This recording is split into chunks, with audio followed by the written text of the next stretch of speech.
están? Yo soy la doctora Constanza Cortés, soy médico familiar, mención adultos, y vengo a conversar, a comentarles sobre el estudio y manejo integral de los síndromes geriátricos. Entonces, los objetivos de esta charla son, primero, conocer la epidemiología y la situación actual de las personas mayores en Chile, conocer el concepto de homeostenosis, conocer el concepto de fragilidad, que conozcan la valoración geriátrica integral y los síndromes geriátricos más prevalentes. Entonces, a modo de introducción, quiero que revisemos este titular que salió en un diario de circulación nacional el año 2022, donde se hablaba de una proyección del Instituto Nacional de Estadística en que ellos mencionan que en el año, o sea, un 32% de la población de Chile será adulto mayor en el año 2050 y solo un 14% tendrá menos de 15 años. O sea, con esto ya nos podemos hacer una idea de cómo está aumentando de manera significativa la población de personas mayores en nuestro país. Si ustedes lo piensan, el año 2050 no está tan lejano y pensar que un tercio de la población va a ser adulto mayor es bien impactante. Se habla del tsunami gris, ¿sí? Porque hay, como ya lo vemos en las calles, lo vemos en nuestras mismas familias, la población está envejeciendo. Cuando nos remitimos a los números, podemos ver que entre el año 60 y el año 2015, la expectativa de vida al nacer aumentó 18 años en el mundo, o sea, desde los 53 a los 71 años. Es muchos años de vida que se agregan. Este proceso pasa por tres cosas. Primero, porque se muere la gente, perdón, se mueren menos personas menores de 60 años. O sea, gente joven se muere poca. Luego, gente mayor de 60 también se muere poco. Y la tercera causa es que disminuye la tasa de natalidad. ¿Sí? Entonces, nacen menos niños, se mueren menos viejos y se mueren menos jóvenes. También comentarles que entre el año 2000 y el 2015, la proporción de la población global de mayor a 60 años creció de 10 a 12% y las proyecciones estiman que en el año 2030 este grupo será a nivel global de un 16%. ¿Qué pasa en nuestro país? Bueno, el número absoluto de personas mayores también ha crecido muchísimo.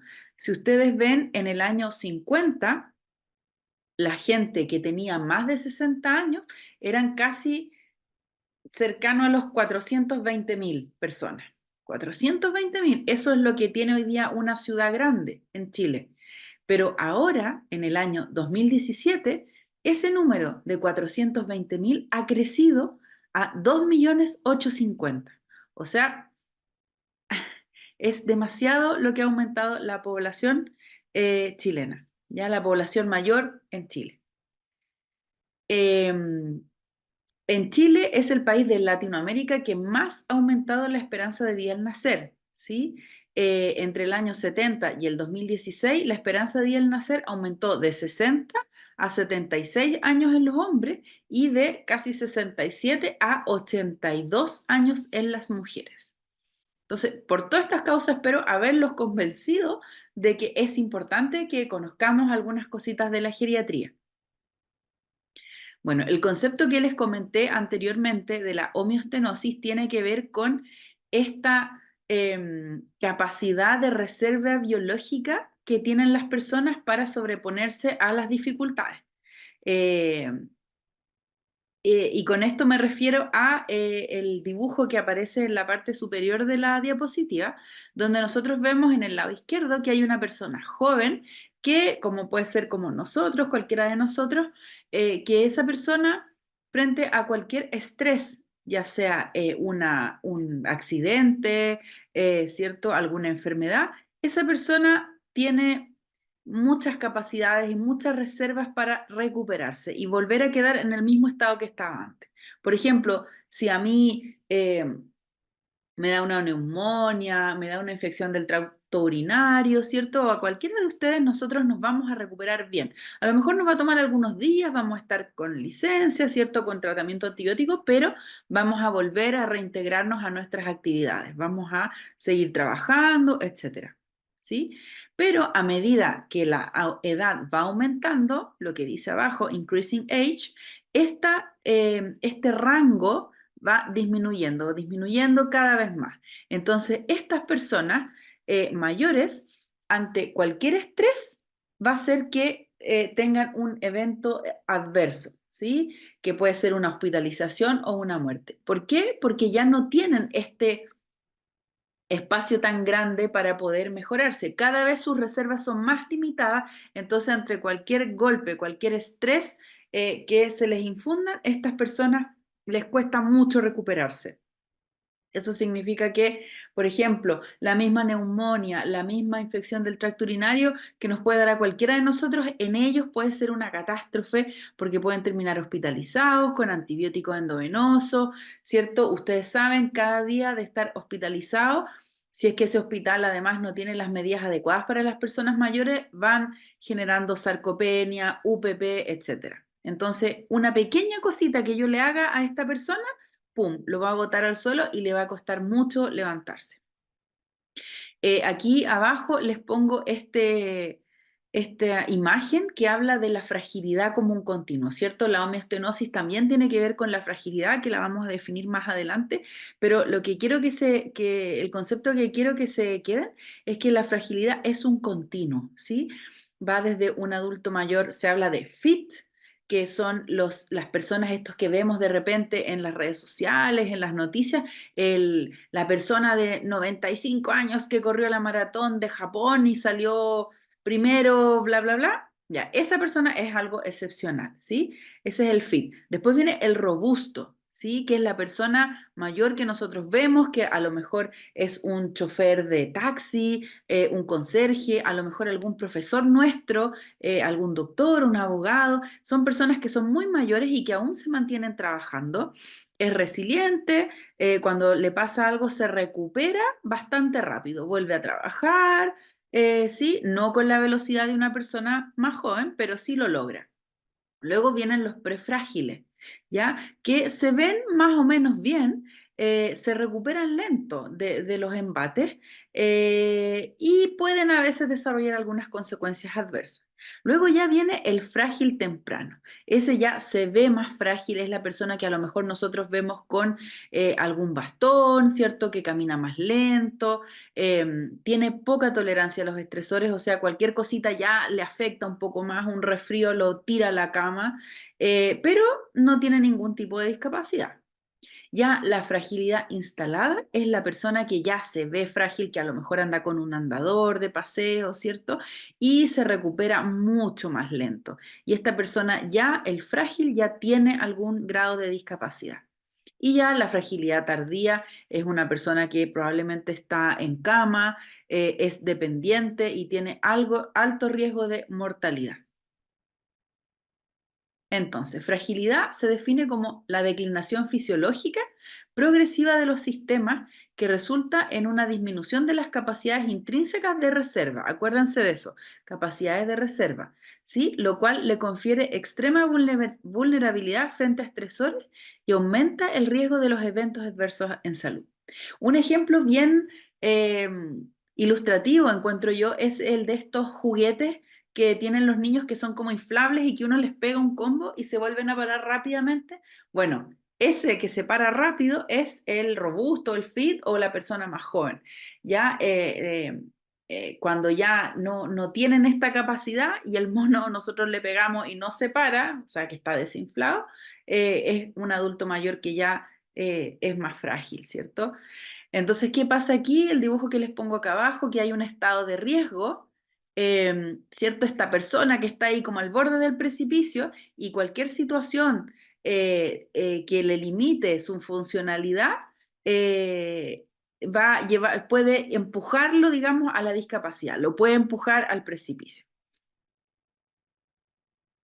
Entonces, ¿cómo se define la fragilidad? Bueno, hay varias formas de definirla. Yo acá les pongo un cuadro que saqué de un tratado de medicina geriátrica, donde habla de los criterios del fenotipo de Fried, ¿ya? Donde hay 5 puntos a evaluar, donde primero está la pérdida de peso involuntaria, 4,5 kilos, ¿ya? Que ha perdido en el año, en relación al año anterior. Debilidad muscular, sí, que eso se puede medir con el hand grip, que es esta herramienta que tienen los kinesiólogos.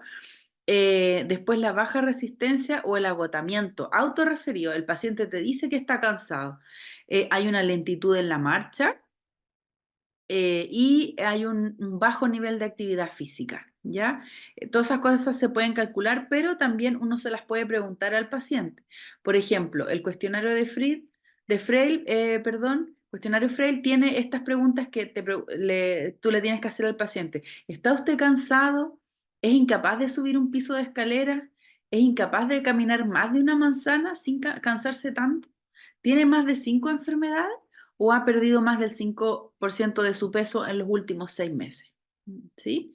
Con ese cuestionario Frail podemos determinar si una persona está en estado de fragilidad. Si te da 1 a 2 respuestas positivas, es prefrágil. Y si te da más de 3, ya lo podríamos considerar frágil.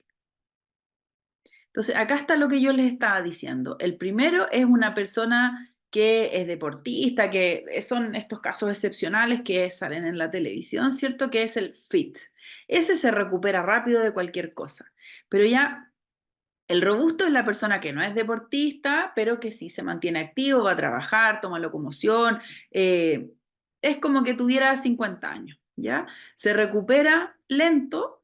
eh, pero bien, ¿sí? O sea, se recupera, perdón. El prefrágil es el que ya vemos con bastón, que camina un poquitito más lento, pero que hace sus cosas, no tiene ningún tipo de discapacidad, y ese se recupera lento e incompleto, ¿ya? El frágil temprano o el frágil ya instalado es el que le cuesta muchísimo recuperar o francamente no recupera, eh, y esa persona ya tiene un grado de discapacidad y bueno, el terminal es el que ya está en una etapa muy avanzada, donde ya tiene todo, no se recupera, es frágil y tiene discapacidad.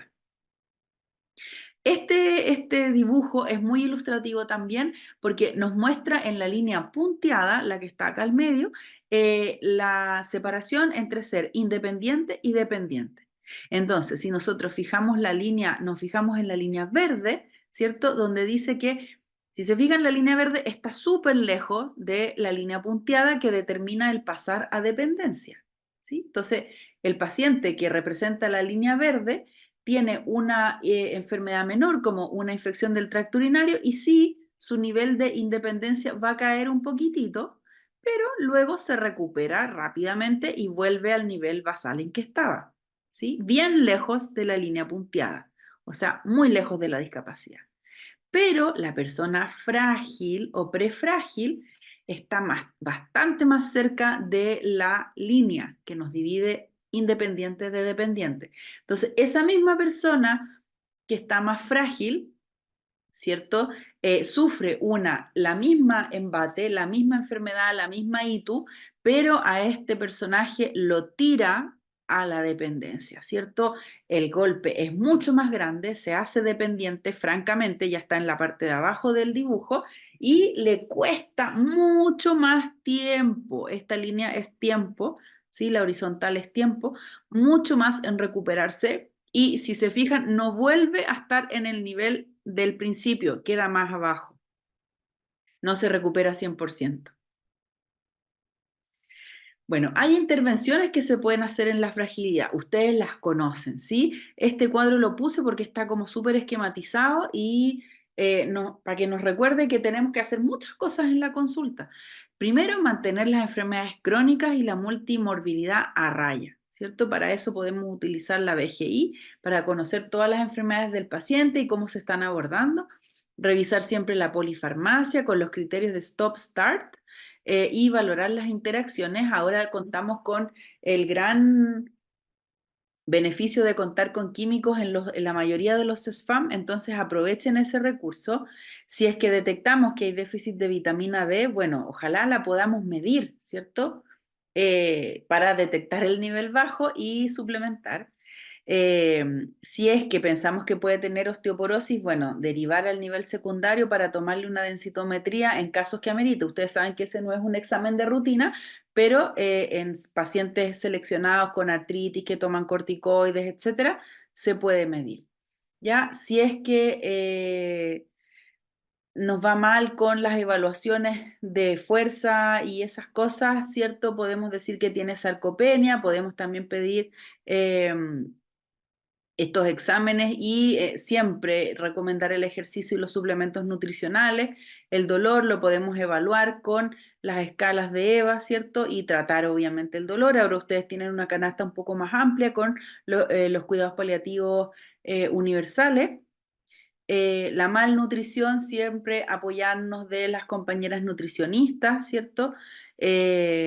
Recomendar suplementos nutricionales en caso que sea necesario, a lo mejor conversar con la trabajadora social para ver si nos puede conseguir alguna ayuda con la municipalidad, ¿cierto? Siempre indagar en la depresión con estas escalas, ¿cierto? Para poder prescribir siempre actividad física y manejar farmacológicamente si ya es moderada o severa. Si es que tiene algún déficit visual o auditivo, ¿cierto? Valorar y derivar para los lentes o los audífonos. La movilidad reducida, ¿cierto? Lo vamos a ver más adelante, pero lo vamos a evaluar con el test de velocidad de la marcha, el Time Up and Go o el SPPB, que es un compilado de test que nos van a ayudar a evaluar al paciente y fomentar la rehabilitación, ¿cierto? Ojalá intervenciones multicomponentes para prevenir caídas. La falta de participación social, valoración social y el apoyo social, lo mismo, ¿ya? Educar a la familia, ¿cierto? Fomentar que los pacientes tengan actividades avanzadas de la vida diaria. Todas estas cosas las vamos a poder pesquisar con la valoración geriátrica integral. Entonces, por ejemplo, si tenemos mayores de 70 años atendidos en nuestros sistemas de salud, ojalá les hiciéramos a todos un cribado de fragilidad, ¿cierto? Aplicando velocidad de marcha, el SPPB, que lo vamos a ver más adelante, y el cuestionario Frail. Entonces ahí vamos a poder discernir si es robusto, bueno, las intervenciones que hacemos siempre, abandono de tabaco, reducción al mínimo del alcohol, aumento de la actividad física y consejo nutricional. Con eso lo vamos a mantener robusto, además de, obviamente, la parte más clínica, ¿cierto? Mantener todas las patologías crónicas compensadas. Ahora, si detectamos que este paciente está en riesgo de fragilidad, bueno, le aplicamos VGI, ¿sí? Y ahí podemos determinar el fenotipo de fragilidad, el riesgo y la acumulación de déficit. Y si nos resulta que es frágil o prefrágil, bueno, tenemos que hacer todas estas cosas que están acá, que ya más o menos las comentamos. La VGI, ajustar el tratamiento de las enfermedades crónicas, implementar actividad física, valorar el estado nutricional, ver el tema de la polifarmacia, aconsejar la pérdida de peso, ¿cierto? En los pacientes con IMC mayor a 35, valorar suplementos nutricionales en pacientes con sarcopenia o con alto riesgo de caída o con déficit de vitamina, suplementar vitamina D, ¿cierto? Y ocupar algunas aplicaciones que hoy día se han creado especialmente para los adultos mayores. Entonces, ¿qué es la famosa VGI? Es un proceso diagnóstico dinámico, estructurado y aplicado de manera integral por un equipo multidisciplinario. Em, ¿Para qué sirve? Para detectar y cuantificar problemas, necesidades y capacidades. ¿Dónde va a investigar? ¿Qué cosas va a mirar? Bueno, la esfera clínica, funcional, mental y social. Son cuatro. ¿Con qué objetivo? Para elaborar un plan a medida de cada paciente. No es una receta de cocina. En cada paciente van a aparecer cosas distintas y vamos a elaborar planes distintos, ¿sí? Y lo más importante de este plan es que lo tenemos que ir siguiendo. ¿Sí? Compartiendo con el equipo y siguiendo. ¿Y cuál es el objetivo final? Bueno, mejorar la calidad de vida, optimizar los recursos y lo más importante es mantener la independencia. Entonces, de nuevo, cuál es el objetivo de toda esta cuestión? Establecer un plan, no se olviden de eso, ¿ya? Y evalúa estas cuatro patas que le digo yo, que son la parte clínica, la mental, la funcional y la social. Este es un diagnóstico cuádruple, por lo tanto. Mejora la calidad de vida, permite conocer los recursos del paciente y de su entorno sociofamiliar.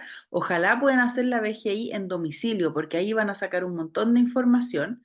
Permite situar al paciente en el nivel médico y social más adecuado a las necesidades, ¿cierto? Evitando la dependencia. Permite reducir el número de ingresos hospitalarios y de institucionalizaciones y obviamente disminuir la mortalidad. Como les dije recién, evalúa 4 esferas. La clínica, donde vamos a hacer lo que hacemos todos los días, la anamnesis, los antecedentes, ¿cierto? Los fármacos, el examen físico. Luego la parte mental, donde ocupamos algunas de estas escalas, puede ser el FEFER, que es importante que lo tengan escrito en su celular o sepan dónde consultarlo rápidamente, porque a veces estamos conversando con algún paciente que nos parece súper orientado y cuando le hacemos estas preguntas nos damos cuenta que no. Recuerden que el FEFER es, dígame la fecha, el día de la semana, dónde estamos, la dirección de su casa, su fecha de cumpleaños, el presidente actual, el presidente anterior, los apellidos de su madre y al número 20 réstele 3 y vaya de 3 en 3, ¿sí? Ahí se cuentan los errores, no las positivas.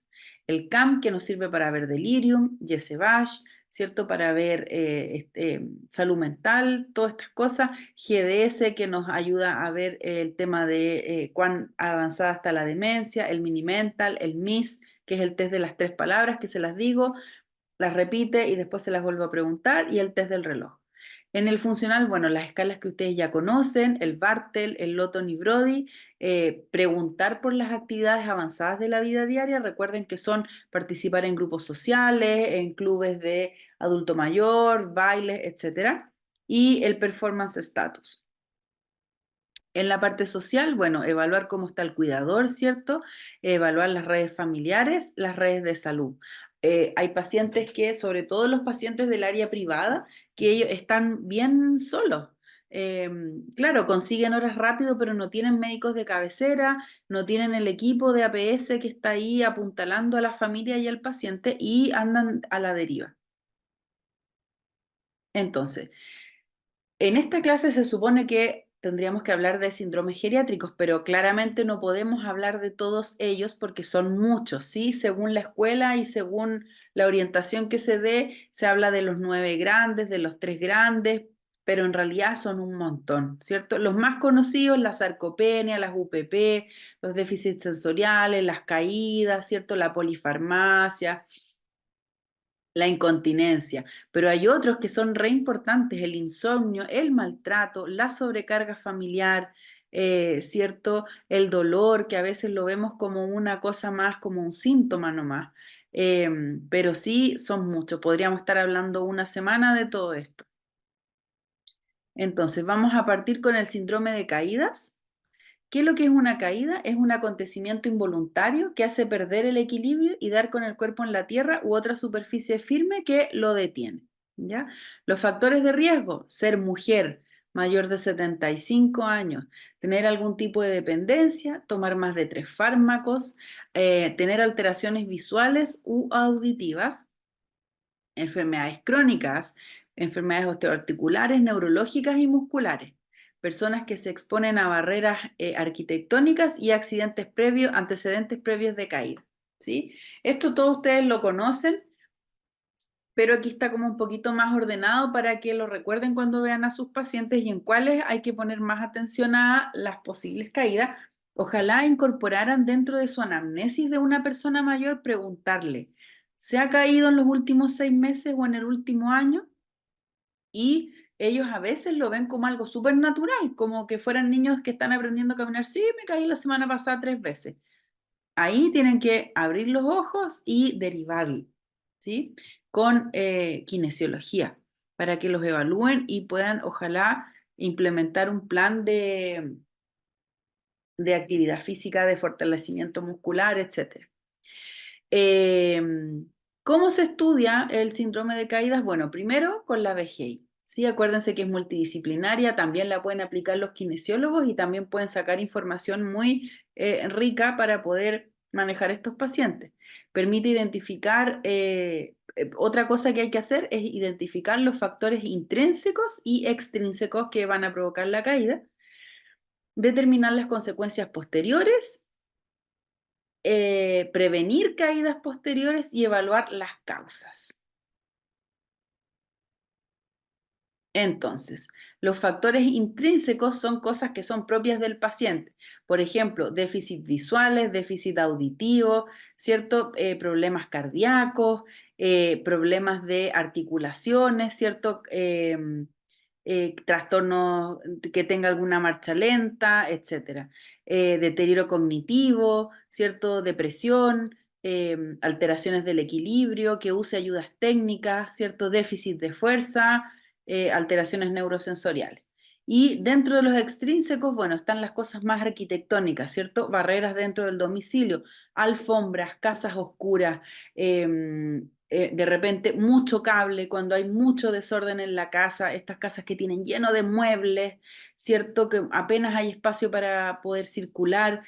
Además, si le pones una mascota o de repente hasta una guagua gateando, puede ser peligroso, ¿cierto? La vía pública, las calles en algunas comunas están en muy malas condiciones, son francamente peligrosísimas.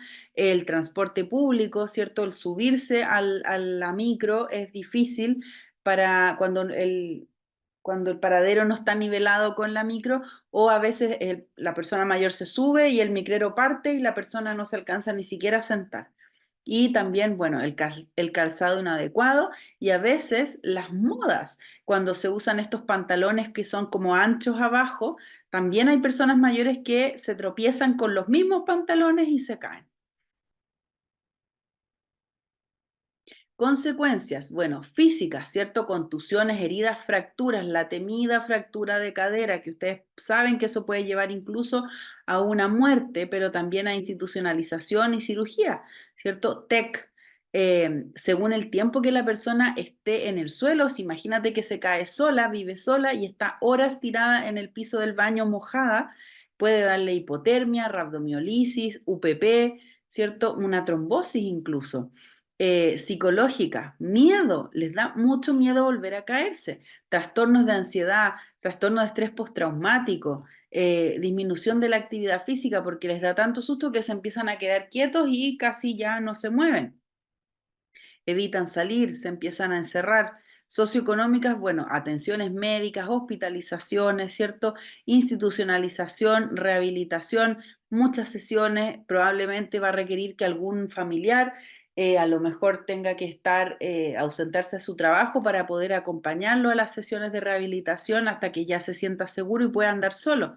Y obviamente la mortalidad.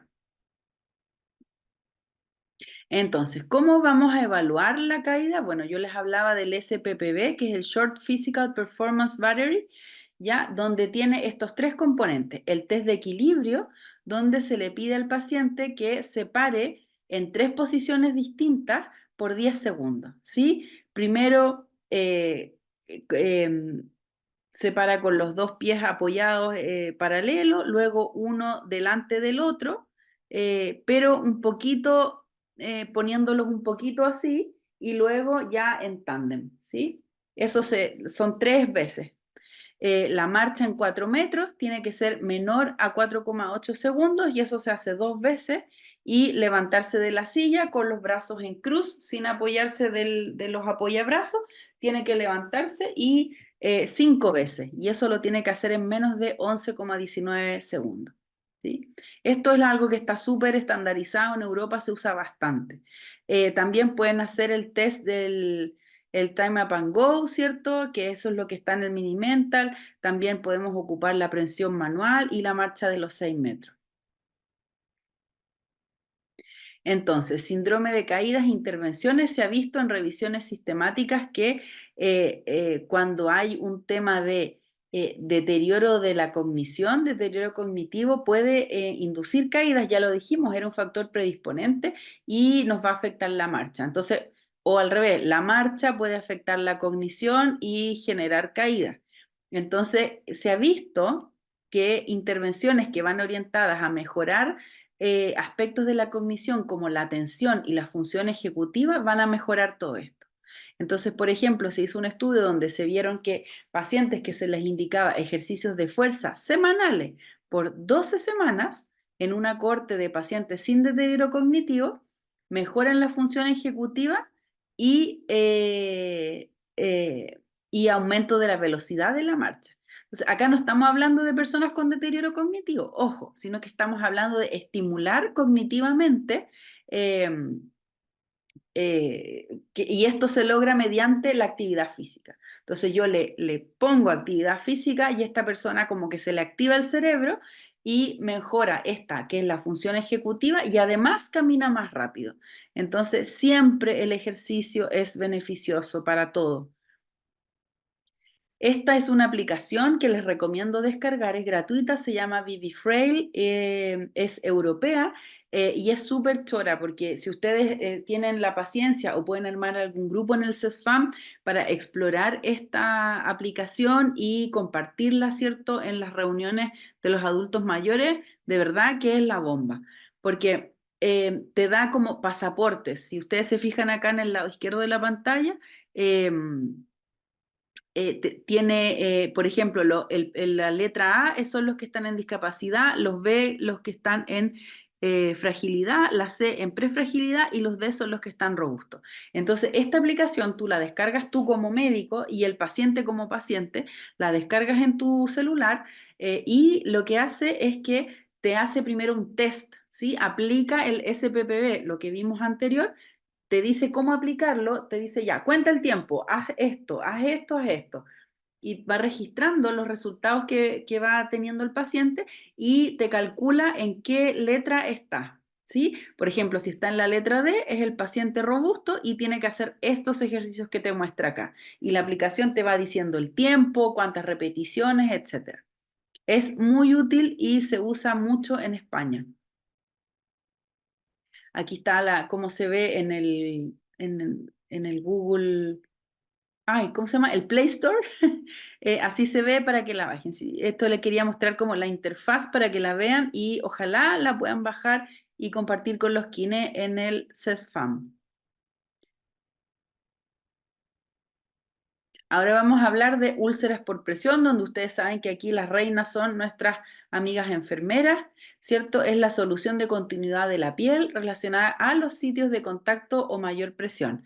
Causa gran temor en los pacientes, en los equipos y en la familia, y en los pacientes que están postrados con dependencia severa llega hasta un 17 o más por ciento, ¿ya? ¿Por qué pasa esta cuestión? Bueno, porque hay un síndrome de inmovilidad, ¿cierto? Que va a generar presión, ¿cierto? Sobre las prominencias óseas sobre todo. Y si a esta presión, ¿por qué se produce? Bueno, porque hay un cizallamiento, o sea, como que hay una, por ejemplo, cuando las telas están arrugadas, ¿cierto? Hay una fricción y además hay una humedad por incontinencia, orina, etcétera. Todos estos factores van a actuar sobre la presión y van a generar la úlcera. ¿Sí? Otros factores que contribuyen es la malnutrición, ¿cierto? Que se define por la hipoalbuminemia, baja ingesta proteica, personas que han bajado mucho de peso, índice de masa corporal muy bajita, déficit de vitamina, ¿cierto? Anemia, fiebre, presión diastólica baja, etcétera, patología subyacente. Todo esto va a configurar la tormenta perfecta para que se desarrolle una UPP. Aquí están los distintos estadios que ustedes conocen y no me cabe duda que han visto millones de veces en los pacientes del programa de dependencia severa, ¿cierto? La grado 1 es la que se ve rojita, ya la grado 2 es donde ya empieza a haber a nivel más profundo, ya, ¿cierto? Empieza a haber una afectación de los tejidos un poquito más profundo, ¿cierto? Hasta que ya la grado 3 se ve que hay un agujero y la grado 4 ya compromete los planos más profundos. Lo más importante aquí por lejos, más que yo indicarle un tratamiento antibiótico, etcétera, es la prevención. Siempre prevenir. ¿Ya? Inspección diaria, aseo con productos neutros, hidratar la piel, evitar el masaje sobre las prominencias óseas, evitar el contacto con orina, deposiciones, etcétera, reducir la fricción, el rozamiento, cambiar de posición cada 2 a 3 horas, prevenir la malnutrición, ejercicios activos y pasivos y colchón antiescara. La incontinencia urinaria tiene que ver con la pérdida involuntaria de orina. Me esperan un segundo que tengo que enchufar el computador. Listo. La incontinencia urinaria es la pérdida involuntaria de orina. Cierto que a mayor edad es más frecuente, ¿sí? En mayores de 65 años, uno de cada tres personas lo presenta. Pero acá lo terrible es que solo la mitad consulta. Hay muchas personas mayores que lo consideran esto como algo normal. Las mujeres no consultan porque lo consideran como normal y en los hombres porque les da como vergüenza. Pero esto genera gran impacto en la autonomía, ¿sí? Eh, entonces, tenemos dos tipos, la transitoria y la permanente. ¿Cuáles son las causas de la transitoria? Bueno, una infección del tracto urinario obviamente va a hacer que vayan más veces al baño, ¿cierto? Los fármacos, diabetes descompensada, un accidente vascular o un fecalón. Ahora, las permanentes son las causas, hay distintos tipos, perdón, y ahí está la de esfuerzo, la de urgencia, el rebosamiento, funcional, mixta o total, ¿sí? Aquí hay un acrónimo, ¿cierto? Donde están como las causas transitorias, para que lo revisen después. Aquí les puse los fármacos relacionados con incontinencia urinaria y su mecanismo implicado. Obviamente, yo marqué con una flechita roja los que más usamos en atención primaria, los diuréticos, ¿cierto? Obvio, nos van a dar más ganas de ir al baño, ¿cierto? Poliuria, poliaquiuria, urgencia. Los hipnóticos porque nos van a dar sedación, inmovilidad y delirium incluso. Los antipsicóticos, bueno, eso no lo ocupamos tanto en APS, pero sí nos van a provocar todas estas cosas que pueden favorecer la incontinencia. Otra cosa que ahora usamos harto en APS son los opiáceos, porque nos pueden provocar también retención urinaria, impactación fecal, delirio e inmovilidad, pero también nos pueden hacer una incontinencia. Los antidepresivos, los IECA por la tos, ¿sí? Entonces, bueno, manejo también general, ¿sí? Nosotros como médicos de atención primaria tenemos que favorecer este tipo de manejo, ¿cierto? Recomendaciones dietéticas, ya no tomar tanto líquido después de las 5 de la tarde, muy parecido a lo que se hace con los niños, ¿sí? Los medicamentos también, titular bien los diuréticos, no dejar diuréticos en la noche, aunque suena increíble, yo lo he visto hartas veces. Manejo ambiental, ¿cierto? Favorecer que el baño, el dormitorio del adulto mayor esté cerca del baño, que no quede en un segundo piso, o a veces los baños están en el primer piso y los dormitorios en el segundo, puede ser peligroso bajar la escalera, ¿cierto? Manejo conductual, o sea, favorecer que la persona vaya varias veces al baño aunque no tenga ganas de hacer antes de salir, ¿cierto? A veces pasa que se aguantan mucho y porque les da frío, por ejemplo, ir a hacer antes de dormirse porque están acostados ya calentitos, pero cuando ya se quieren dormir no les da lata pararse y se despiertan a medianoche a hacer pipí y se caen, ¿sí? Ejercicios de suelo pélvico, eso se puede ver con los kinesiólogos, y reentrenamiento vesical, que también es una estrategia que ha demostrado algún nivel de evidencia de su efectividad. A nivel farmacológico existen medicamentos, pero son de resorte de urología y también existen tratamientos quirúrgicos. El delirium es el otro síndrome geriátrico que vamos a hablar, ya para ir finalizando, eh, y es un estado confusional agudo, ¿sí? Que se produce por una disfunción orgánica cerebral difusa. Les quise hablar de este síndrome geriátrico porque genera mucho estrés en uno como médico y en el equipo de salud en general. Cuando te avisan que el paciente tanto está con delirium, como que uno se asusta y dice, chuta, ¿qué voy a hacer? Tengo que darle al dol antipsicóticos y no. Ahora espero que les quede como súper bajo el nivel de ansiedad con lo que les voy a contar, ¿sí? Es una cosa muy frecuente en los adultos mayores y va aumentando la incidencia con la edad. En pacientes con enfermedad avanzada o terminal, es el síntoma neuropsiquiátrico más frecuente. ¿A qué me refiero? Por ejemplo, un paciente en cuidados paliativos, además del dolor, sí o sí es muy probable que presente delirio, ¿ya? Y causa mucho distrés en ustedes, en la familia y en el paciente, ¿sí? Aquí hay varias perlas clínicas. Primero que es una cosa aguda, ¿sí? Cuando la familia te dice, doctor, doctora, mi mamá está hace 2 semanas con demencia. Mm, mm. Lo más probable es que esa cuestión sea un delirio, ¿ya? Hasta que se demuestre lo contrario. Es fluctuante. La misma familiar te va a decir, ¿sabes qué? En la mañana está súper tranquila y en la tarde se vuelve loca, se pone súper activa, trepa por las paredes, o se queda planchada y está todo el día súper tranquila. O altera entre las dos cosas, alterna. Es reversible, ¿ya? Estas personas pueden, una vez que se encuentra la causa y se soluciona, pueden volver a un estado basal. Se demora, algunos pacientes se demoran días, hay otros que se demoran horas y hay otros que se demoran semanas, pero pueden volver a estar sin el delirio, ¿ya? Es multifactorial, o sea, hay muchas causas que lo pueden provocar, pero siempre hay una como que gana y si logramos ubicarla y vencerla, vamos a ir desinflando esta bola de nieve que se llama delirium.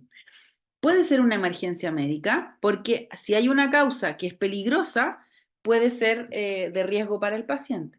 Empeora el pronóstico, obviamente, porque tener un delirium no es gratuito, ¿sí? Eh, Tienes riesgo de hacer más delirium, riesgo de demencia y muchas otras cosas más.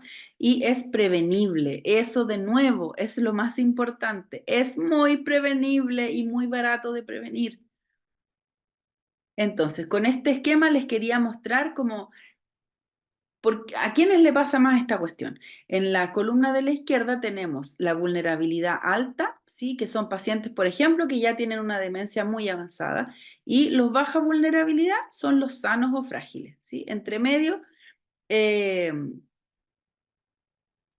va la gravedad de la enfermedad. Y en la columna de la derecha, ¿cierto? Tenemos las injurias. Si es una injuria severa como una cirugía mayor o una injuria leve como algo como deprivación de sueño o algún resfrío, alguna ito, ¿sí? Entonces, ¿qué pasa acá? Si ven la flecha roja, tenemos que una persona muy vulnerable, ¿cierto? Alguien con una demencia severa, una pequeña injuria, ya como una, no ha hecho cacún, está con un dolor descompensado, está con una ITU, algo tan chico como eso, de privación de sueño, puede hacer que, ¡pum!, esta persona al tiro presente un delirio.